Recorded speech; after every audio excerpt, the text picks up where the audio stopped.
This year is your 21st birthday. Yes. What are you going to do for it? I'm actually going to go to Africa. Really? Yeah, I'm going to go to Africa. And I don't know, I'm just going to do a bunch of charity stuff. And I feel like the best way to celebrate anyone's birthday is just giving back and helping others. Who are you going to go with? I'm not sure right now, but I'm definitely going with my mom and my sister Dallas. So obviously you want to give back. Why Africa? Because I got invited. So I was like, yeah, sure, I'll go. So you got invited. Now, did they know it was going to be your birthday, or did they? No, it just happened to fall on my 21st birthday. So I was like, okay, yep, I get it. I'll go to All Africa. right, wow. You know, I mean, I figured it wasn't going to be your stereotypical 21st birthday, but Africa is. Are you excited? Are you nervous? Have you been before? I've never been. I'm really excited. And I think it's also just about breaking the stereotype. Totally. You know, I think it's really funny. A lot of people, birthdays are all about celebrating life. And people are very blessed to even make it to 21.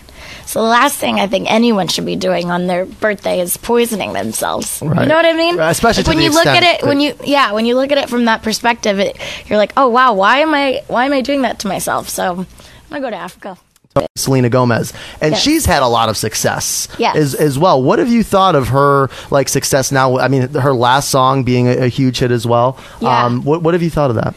I'm really, really excited for her. And I'm excited for, all of the people that I've grown up with as well. Taylor Swift and Miley and, Jonas. Like everyone that I've grown up with, we all have our own path now. And it's really, really great to watch everyone come into their own. And Selena especially, because I've known her since I was 7 years old. She was actually sitting right here a few months ago, and she was telling me how she deals with a lot of anxiety with the media and the way that she's covered in the media. As somebody who's gone through a lot, dealt with it very well in the public eye, do you find yourselves kind of almost advising her and some of your other friends about these types of issues? I don't feel like I'm in any position to give to advise anyone on their careers. For me personally, I've just learned to kind of not pay attention to when people call me names or whatever, or they spread rumors. It's like, at the end of the day, my family knows the truth, my friends know the truth, I know the truth, and that's all that matters. I got into contact with my uncle last year, and I did find out that I am Native American, Irish, Hispanic, Portuguese, and Jewish. I decorated my dressing room with Hanukkah and Christmas stuff, and I don't know if that's okay because I've never celebrated Hanukkah. I don't really know a lot about it. I like Fall Out Boy's new album. Me too, yeah. Paramore's album, and Ed Sheeran's album. Gotcha. Very cool. I'm going to suggest another one, Imagine Dragons. That's the one that I've been... Okay. I don't know if you're more into the indie rock type stuff. Honestly, I just love pop music. I feel like there's a lot of music snobs out there, but it's almost, I want to say, easier to write indie songs rather than to find a really catchy hook. That's my theory, because I used to grow up and I used to write all these really deep songs, and then I would show them to my label. They're like, great, so we need to write a single. So, and then I found that was actually more difficult, but that's just my take on it. I think everyone has to be careful in the music industry, or just in the business at all, that they don't overwork themselves, because that's when things start to get, troublesome. This year has been so much fun already. I mean, literally texting with Kelly last night, I can't wait to see you, I miss you so much. Oh wow. And Paulina's such a sweetheart. It's so funny. And Simon, of course, is Simon.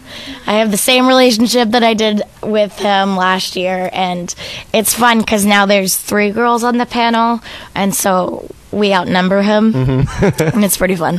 What's one thing about Simon that we'd be surprised to hear, Demi? He treats everybody equally. And as mean as he can come across on TV, he actually is a big teddy bear. And it doesn't. If you walked into this room, he would shake your hand, everybody's hand in the room, and treat everybody the same. And you don't find that a lot of times. It still feels like a dream. I don't think there's ever one time where I've heard my song on the radio that I didn't get excited. And if I didn't show it, I was secretly excited inside. One time I was vacationing and my song was playing in Barbados, and my friend was napping, and I woke her up. I was like, my song is in Barbados! And so that's such a Kanye move on your part, by the way. Really? Yeah, it's kind of a Kanye move, yeah. I mean, I'm not judging, but it is a little bit. I'm not sure how to take that, but I was excited. Hey, I mean, no, it's pretty cool, though. I mean, it is pretty cool. The other thing you had told me when we last spoke was how you were literally doubled over in pain when you were recording Skyscraper. Were there any painful moments like that on this last album, or now have you got that out of your system and you're kind of moving on? No, there were songs that were more difficult to record on this album than Skyscraper or any other songs that I've done. There's songs on this album that mean a lot to me and that are actually I can't even listen to because they're so personal, and like sometimes I can't believe that I put them out there in front of the world to hear, but I know at the end of the day someone's going to be able to relate to it, and I just hope that it helps someone.